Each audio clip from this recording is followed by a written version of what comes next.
There's automobiles that are notoriously durable and reliable. There's like Toyota Land Cruisers. Corolla. Yeah, I was about Corolla. to say, Corolla you had Toyotas. for 20 years. Yeah. Bro, you get a Toyota, that motherfucker's never going to Dude, break. we had one as a kid. Yeah. Every Toyota I've ever had just lasts and lasts and lasts. Yeah. They're so durable. Their goal, a friend of mine was just telling me this. Oh, Phil was telling me this, that their goal is to last for 30 years in a third world country. Amazing. Like, nobody builds a car like that. And it's true, because when you see what the Taliban uses. Yes. Land Cruisers. Yeah. And then there's Range Rovers. You get 5, 10. And then there's, a 1990 Chevy Malibu. It's a piece How long does that last? Piece of shit. It is, yeah. And that's the cop car, right? It's a piece of shit. Yeah, but the cop car was the Impala. Oh, the Impala. Yeah. Why is that? Like, that's But then thing. there's like a 2023 Corvette. You're like, damn. That's a great car. Yeah. It's like there's different kinds of cars. But is that a and there's choice? different kind. Nah. No, I mean by the manufacturer. Are they going like, if we make a car that's good for 30 years, people will keep it for 30 years. If we make a car that's good for 10, they re-up after 10. It's a good question. Like, why did they do it the way they did it, right? Because sensibly, like a car from I have a car that I love that's from 2007. It's almost 20 years old. Like, you would think that you would need to get another car to enjoy, but you really don't. Like, are you a fucking race car driver? What are you doing? Like, why are you driving to go so fast? Are you just enjoying what a car feels like to drive? That's what you should be doing. Yeah. So it's like, why does everybody need to get new ones all the time? Well, we're kind of programmed to think that if you're successful, that's what you do. If you're successful, you don't roll around a 2008 Mercedes. What is that piece of shit? Yeah, but what now, are those stupid fucking headlights and actual key to start the engine? Actual key. Yeah, God forbid. What the fuck are you doing? You're turning the key to start the engine? What are you, a peasant?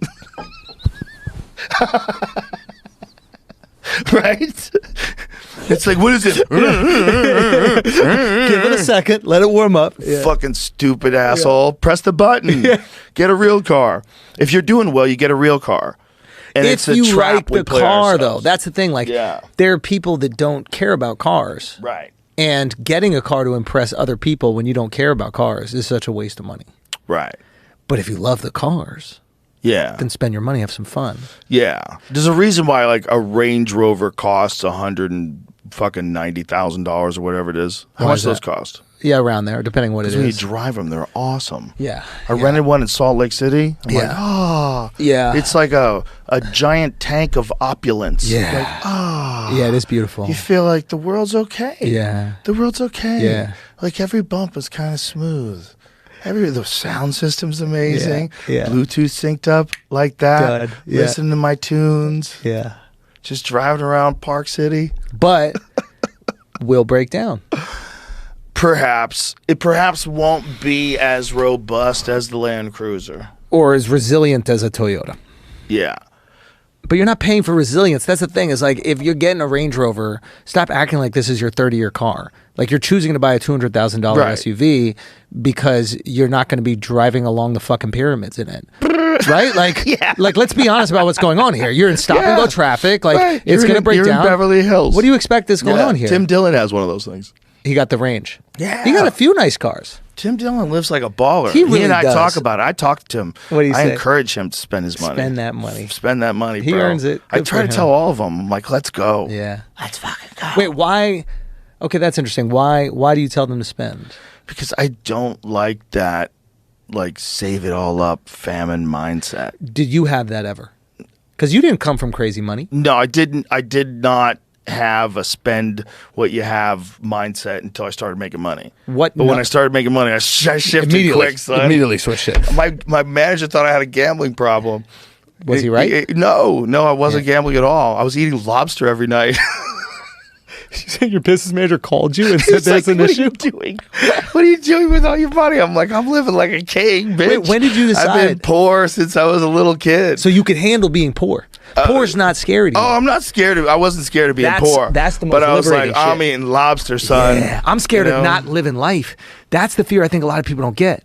where it's just like, you've been poor, you're cool with being poor. Yeah. You're not afraid of that because you knew how to thrive within that. You knew how to manage that. You're afraid of having all this and not enjoying it in this one life you have. Well, I think for sure when I first started getting money, I didn't think it was going to last.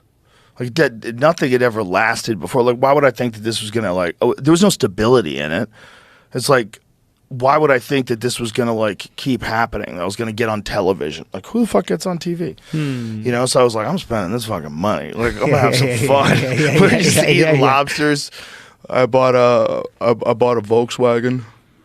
I got like a 1990, that car that I showed you last night, a Volkswagen Dorado that I would bump Cool G Rap in. You showed me Cool G Rap. You didn't show me the car. Yeah, it was Derek then. I was telling him like I'm such a Cool G Rap fan because when I was driving the gigs in the 1990s, it was like really the best sound system I ever had in a car. I had like a nice sound system. It was like a Blaupunkt. It was kind of had a handle. You pull it out when you leave the car so no one steals it. Remember that one? The radio. Yes. Yeah, of course. The radio comes out like a fucking laptop. I was explaining this to my guys, my young guys who don't understand that the radio used to come out of the car. And their reaction was this. They would go, hold on. They go this. They go, people would steal the radio? Bro, that was the whole thing. And they would sell them too. Yeah, the radio. Yeah. Yeah. So you would get it, so it would come out on a slider. Yeah. Remember that? Yeah. You'd hold it up like a handbag. Yeah, there was like a little hook walking that you around. could, So the dudes would be walking around with their fucking Blaupunkt at the bar. People would put a little sign on their car. Yeah, please don't break in my window. Radio's not Radio in the not car. in car. Yeah. Isn't that wild? People were stealing radios. I mean, that all went away. Yeah. Once it became like an integrated computer system with Apple CarPlay and Android Play and all that. And once just having iPod got cheap, like just having music on you, it was on your phone. Yeah. People don't give Steve Jobs enough credit for that. Like he really stopped a lot of like car theft. Like breaking into cars. Probably. Yeah.